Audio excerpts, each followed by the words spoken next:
서울는 연합뉴스 김현정 이슬기 기자는 제1야당인 자유한국당과 제2야당 인 바른미래당은 내년도 최저임금 결정 시한을 하루 앞둔 13일 정부 여당을 향해 최저임금의 급격한 인상에 따른 부작용을 인정하고 인상 속도를 조절하라고 한 목소리로 촉구했다. 한국당 함진규 정책위의장은 원내대책회의에서 최저임금 1만원 공약을 고집스럽게 밀어붙일 게 아니라 부작용을 인정하고 인상 속도를 조절해 취약계층의 충격을 줄여줘야 한다며 최저임금 인상으로 일자리가 사라지는 역설이 발생하지 않도록 업종별 차등 적용에 대해서 도 심도 있게 논의해야 한다고 말했다. 그는 내년도 최저임금으로 1만 790원을 제시한 노동계를 향해 올해 최저임금보다 3,260원 43.3 나 늘어난 것인데 아무리 협상용 금액이라지만 영세 소상공인과 자영업자에 절규하는 목소리는 안 들리는가 라며 노동계의 기득권 지키기 라고 비판했다. 당 소상공인특위 위원장인 성일종 의원은 내년도 최저임금 결정을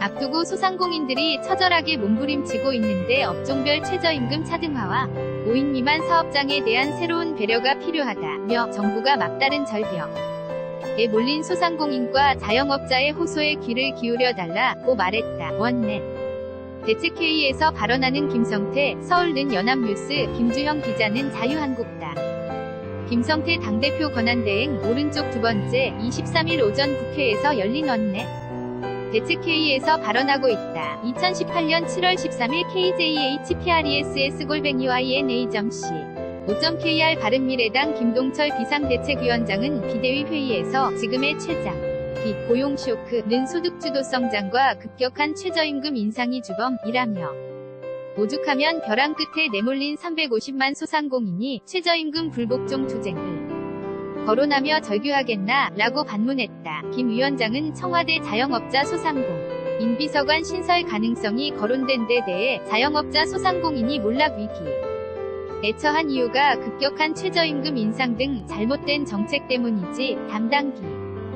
서실이 없었기 때문인가 라고 꼬집었다. 같은 당 김관영 원내대표는 내년도 최저임금 인상폭에 대해 전날 김동연 경제부총리도 2020년 최저임금 1만원 인상을 목표로 하기보다 경제와 고용 상황을 감안해 신축적으로 인상해야 한다고 밝혔다면서 시장이 감내할 수 있는 수준 정부의 추가 재정지원 대책이 필요 없는 수준이 돼야 한다고 촉구했다. 오신환 비대위 원은 2020년 최저임금 1만원 공약을 당장 중지하고 사회적 합의를 통한 정책 수정에 나서야 한다며 올해는 어려운 경제 상황을 감안해 최저 임금을 동결하고 사태를 우선 수습한 뒤 내년에 추가 인상을 검토하는 진검다리 인상 방안도 검토해볼 필요가 있다고 말했다. 비대위 발언하는 김동철 서울는 연합뉴스 김주형 기자는 바른미래당 김동철 비상대책위원장 가운데 23일 오전 국회에서 열린 제10차 비상대책위원회의에서 발언하고 있다.